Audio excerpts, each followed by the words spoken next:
नमस्कार, न्यूज 21 में आपका स्वागत है और मैं हूं आपके साथ मेघा जिन और आप देख रहे हैं खबर दिन भर। आइए नजर डालते हैं आज के कुछ खास खबरों पर। Warangal cyber crime ACP Vijay Kumar ने सुझाव दिया कि लोगों, छात्राओं और युवाओं को साइबर अपराधों के प्रति पूरी तरह जागरूक रहना चाहिए और उचित सावधानी बरतनी चाहिए। वारंगल पुलिस कमिश्नरेट स्थित अपने कार्यालय में एसीपी ने न्यूज 21 से बात करते हुए कहा कि इन दिनों साइबर अपराध तेजी से बढ़ रहे हैं। सोशल मीडिया पर फर्जी वेबसाइटों से कई धोखाधड़ी हो रही है। ऐसी वेबसाइटों से सावधान रहें। सोशल मीडिया पर अजनबियों से चैट करना और उनके द्वारा भेजे गए लिंक पर क्लिक करने से आपका बैंक खाता खाली हो सकता है। उन्होंने कहा कि युवा हनी ट्रैप में फंसकर पैसे गंवा रहे हैं। अगर कोई साइबर क्राइम का शिकार हो तो तुरंत टोल फ्री नंबर 1930 पर कॉल कर शिकायत दर्ज करवानी चाहिए। ఫేక్ వెబ్సైట్స్ లో ఫ్రాడ్స్ అవుతున్నాయి. మనకు తెలియకుండా ఏదైనా ఒక వెబ్సైట్ లో పోవాలనుకుంటే అటువంటిది ఒరిజినల్ కాకుండా ఫేక్ ఉంటుంది. ఉదాహరణకు OLX తీసుకుంటే OLX లో ఫేక్ ఉంటుంది. తర్వాత అమెజాన్ అంటే అమెజాన్ లో కూడా ఒరిజినల్ సైట్ కాకుండా వేరే సైట్లు ఉంటాయి. ఫ్లిప్కార్ట్ తీసుకుని ఫ్లిప్కార్ట్ అట్లా మీషో ఇటువంటి అన్ని కూడా ఒరిజినల్ ఉంటాయి. దాంతోపాటు 10 ఫేక్ ఉంటాయి, సేమ్ లోగోతో ఉంటాయి. కాబట్టి వీటిని కూడా జాగ్రత్తగా మనం వెరిఫై చేసుకొని అందులోకి కావాలా.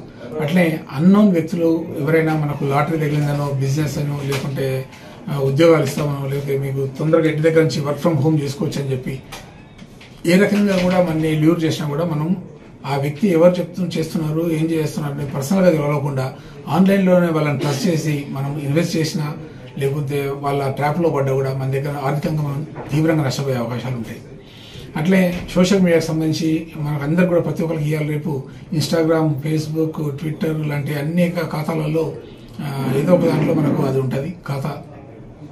అందులో కూడా లేనిపోయిన URLs అన్ని కూడా మనకు సెండ్ చేస్తుంటారు. వీటిని నొక్కండి మీకు డబ్బులు వస్తాయనో, లేక ఇంకేదో వస్తుందనో, ఇంకేదో స్కీమ్స్ అన్నారో, లాటరీ అనో ఏదో ఒకటి చెప్తారు. మనం ఆ గ్రీడ్తో ఏదైనా ఒకసారి కనుక దాన్ని మనం క్లిక్ చేసినామంటే ఎంటైర్ మన ఫోన్ అంతా కూడా వాళ్ళ కంట్రోల్లోకి వెళ్ళిపోద్ది.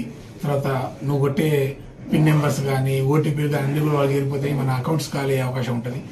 కాబట్టి ఇవన్నీ కూడా గుర్తుపెట్టుకోవాలా. అన్నోన్ పర్సన్స్తో చాటింగ్స్ లాంటివి, తర్వాత అన్నోన్ పర్సన్తో అనిపించిన బిజినెస్ ఆఫర్స్, డీల్స్ అన్ని కూడా మనిషి తెలియకుండా చేయొద్దు అసలే. అప్పుడే మనం సైబర్ అఫెన్స్ గురి కాకుండా ఉంటాము. ఇప్పుడు ఇన్ని చేస్తున్నా కూడా ఇప్పుడు మనము రైల్వే టికెట్ బుకింగ్ కార్డును, లేకుంటే తర్వాత ప్రాపర్టీ ట్యాక్స్ కట్టే కార్డును, లేకపోతే కరెంటు బిల్లు కట్టే కార్డు దాంట్లో కూడా మోసాలు జరుగుతున్నాయి. కాబట్టి అవన్నీ జాగ్రత్తగా ఉండాలా. కరెంట్ బిల్ కట్టాలంటే మనం మన దగ్గర ఉన్న వెబ్సైట్ ద్వారా కట్టాలి. కానీ ఎవరో ఫోన్ చేసి మీరు కరెంట్ బిల్ కట్టలేదు అంటే వెంటనే మనం రెస్పాండ్ అయ్యో కట్టుకోవాలి. లేదా మీ దాంట్లో డౌన్లోడ్ అయి ఉన్న యాప్ ద్వారా కట్టినా పర్లేదు. కానీ ఎవరో ఫోన్ చేసి చెప్పి ఇది డౌన్లోడ్ చేసి ఇప్పుడు కట్టండి అంటే అటువంటి పోకండి. ఎందుకంటే ఇప్పుడు ఆ ట్రెండ్ నడుస్తుంది, మోసపోయే అవకాశాలు ఉన్నాయి. అట్లాగే సోషల్ మీడియాకి సంబంధించి కూడా ప్రతి ఒక్కరు కూడా వాళ్ళ ముఖ్యంగా స్టూడెంట్స్, గర్ల్స్ స్టూడెంట్స్ అయితే ఖచ్చితంగా వాళ్ళ ప్రొఫైల్స్ లాక్ చేసి పెట్టుకోవాలా. ఓపెన్గా పెట్టద్దు. ఎందుకంటే వేరే వ్యక్తుల మన ఫొటోస్ అన్ని డౌన్లోడ్ చేసుకున్న తర్వాత మనం బ్లాక్మెయిల్ చేసే అవకాశాలు ఉంటాయి. తర్వాత మనని ఇంకా సైబర్ స్టాకింగ్, సైబర్ బుల్లింగ్ లాంటి వాటిలో పాల్పడే అవకాశాలు ఉంటాయి. ఇది ఒకటి తీసుకోవాలా. తర్వాత ఇవన్నీ నేరాలు ఇటువంటి దేనికైనా ఒకవేళ మనం ఇంత జాగ్రత్తగా ఉన్నా కూడా ఏదో ఒక నేరానికి గురైతే మాత్రం ఖచ్చితంగా 1930 అనేది సైబర్ హెల్ప్ లైన్ ఉంది. 1930కు ఎవరైనా కాల్ చేయొచ్చు. ఇది టోల్ ఫ్రీ నెంబర్, 24/7 వర్క్ చేస్తుంటుంది. దానికి కాల్ చేసేసి మన ప్రాబ్లం అని చెప్పేసి వాళ్ళు మన రిజిస్టర్ చేస్తారు. ఒకవేళ ఎకనామికల్ లాస్ అయితే వీలైనంత తొందరగా చేయాలా. చేస్తే మనం కనీసం సైబర్ అఫెండర్ను పట్టుకోలేకపోయినా కూడా ఆ అమౌంట్ అనేది మనం పోకుండా కాపాడొచ్చు, సైబర్ అఫెండర్ చేరకుండా కాపాడొచ్చు. తర్వాత మన విక్టిమ్కి దాన్ని వాపస్ చేయొచ్చు.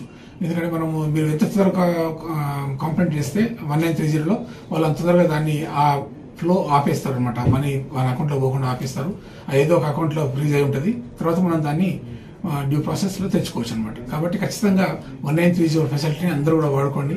ఒకవేళ 1930కు తాకిడి ఎక్కుండి ఒకవేళ కుదరకపోతే మనకు ఇంకొక కూడా ఉంది. ఏంటంటే వెబ్సైట్లో cybercrime.gov.in అనే వెబ్సైట్ పోర్టల్ ఉంది. అందులో కూడా మనం ఆ పోర్టల్లో కూడా వెళ్ళి మనం కంప్లైంట్ లాడ్జ్ చేయొచ్చు. దాని ద్వారా మనం ఏంటంటే వీలైతే తొందరలో చేస్తే ఏంటంటే మన పైసలు మనం కాపాడుకోవచ్చు. తర్వాత మళ్ళీ కేసు రిజిస్టర్ అవుతుంది. తర్వాత ఇన్వెస్టిగేషన్లో అక్యూజ్డ్ దొరుకుతారా లేదా సెకండరీ బెటర్. ఎందుకంటే సైబర్ అఫెన్స్ అనేది ఎక్కడో ఉండి చేస్తున్నాడు అఫెన్స్, మన దగ్గర ఉండి చేస్తున్నాడు కాదు. కాబట్టి ఇది సంవాట్ డిఫికల్ట్ ఉంటుంది. ఈవెన్ దో అయినా కూడా మనం పట్టుకోవచ్చు. కాకపోతే టైం టేకింగ్ ప్రాసెస్ చాలా ఉంటుంది. కాబట్టి ఇవన్నీ గుర్తుపెట్టుకొని వ్యూవర్స్ అందరూ కూడా వీలైనంత వరకు మేము చెప్పిన ఇచ్చిన టిప్స్ పాటించుకుంటూ సైబర్ అఫెన్స్లకు గురి కాకుండా ఉంటారని మా యొక్క మనవి.